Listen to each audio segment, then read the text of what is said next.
compartimos con cualquiera. Bueno, son cosas que debemos conocer y también ver cómo se protege a nivel de una norma en nuestro país.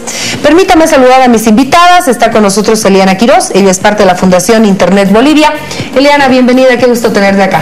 Buenas noches, muchas gracias por la invitación.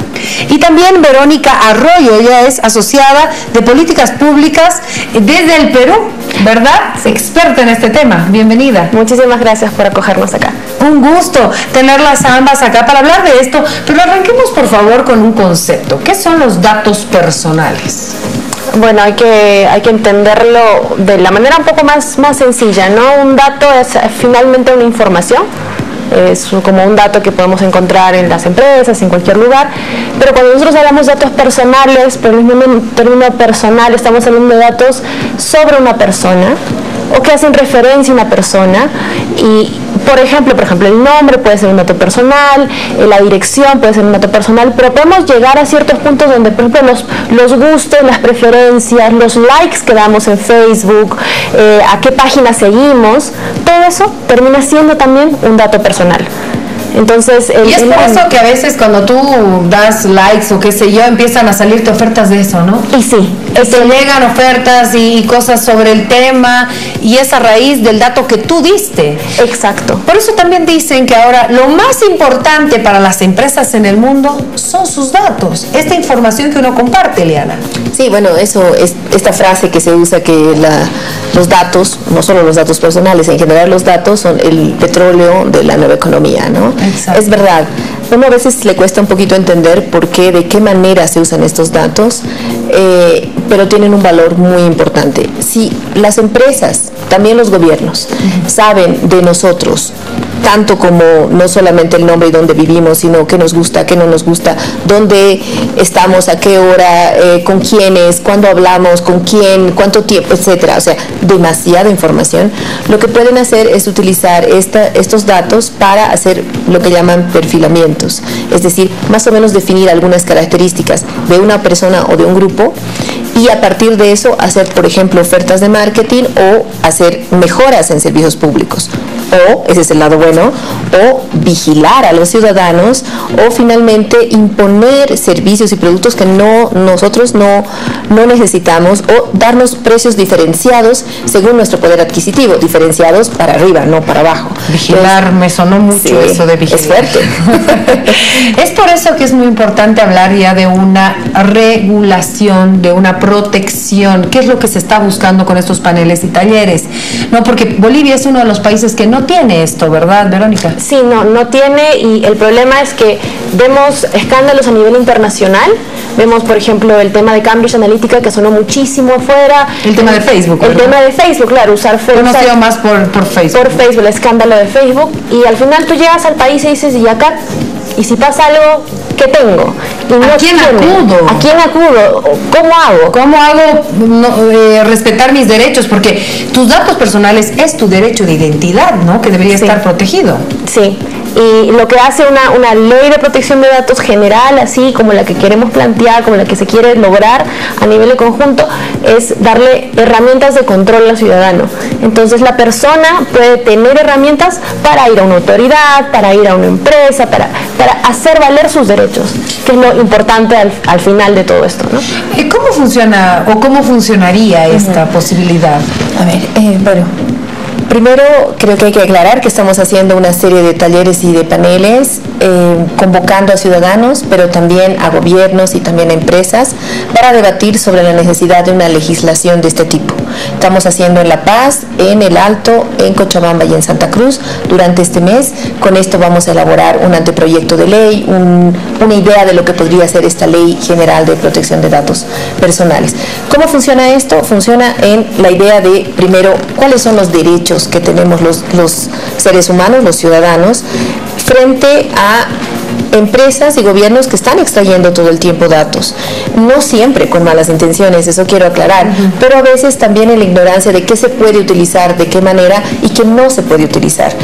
También algunas metidas de pata, digo, cuando por ejemplo tuvimos el caso del ex magistrado Cusi, que se dio a conocer que el señor era portador de VIH-Sida. Y por supuesto eso es un dato no solamente personal, sino es un dato personal sensible que de ninguna manera debería tener esa publicidad. Ahí el caso es que casi no se puede hacer mucho, se puede ir a Constitución, directamente a la Constitución con una habeas data, pero no hay recursos intermedios que le permitan, por ejemplo, a Gualberto Cusi defender sus derechos. Y si Gualberto Cusi, que tiene conexiones políticas, no puede defender sus derechos de privacidad y de protección de datos personales, pues podríamos entender que los demás ciudadanos lo tenemos menos, ¿no? Entonces la idea es poner esto un poquito equilibrado en el sistema. Tenemos derechos los ciudadanos, derechos de privacidad, de protección de datos, y deberíamos conocerlos, y las empresas y los gobiernos también deberíamos en conjunto todos comenzar a elaborar y a pensar una normativa. Ahora, toda ley tiene derechos y obligaciones. Exacto. ¿Cuáles serían las obligaciones en este caso? En este caso hay una obligación de seguridad de los datos, que, bueno, para empezar, cumplir con los derechos, porque los derechos van a venir con procedimientos internos. Acá hay que ver quiénes son los que tienen los datos. Tienen los datos tanto el Estado maneja un montón de datos y también las empresas privadas manejan un montón de datos. Entonces, ¿qué obligaciones van a tener ellos? Va a depender, en cuanto a los derechos, hacer que el ciudadano de a pie, la persona, puede ejercer sus derechos. Un derecho, por ejemplo, es derecho al acceso o derecho a la información, saber cómo están tratando mis datos, cómo procesan, cómo analizan mis datos. Debería haber un procedimiento para poderle dar esa información. Si yo quiero rectificar, si ya mañana más tarde ya no estoy casada o ya tengo más hijos y quiero que esa información esté constante en un lugar, ¿cómo hago? Actualmente no existe un procedimiento. Eso sería una obligación. Hay otra obligación que es de resguardar bien los datos bajo seguridad.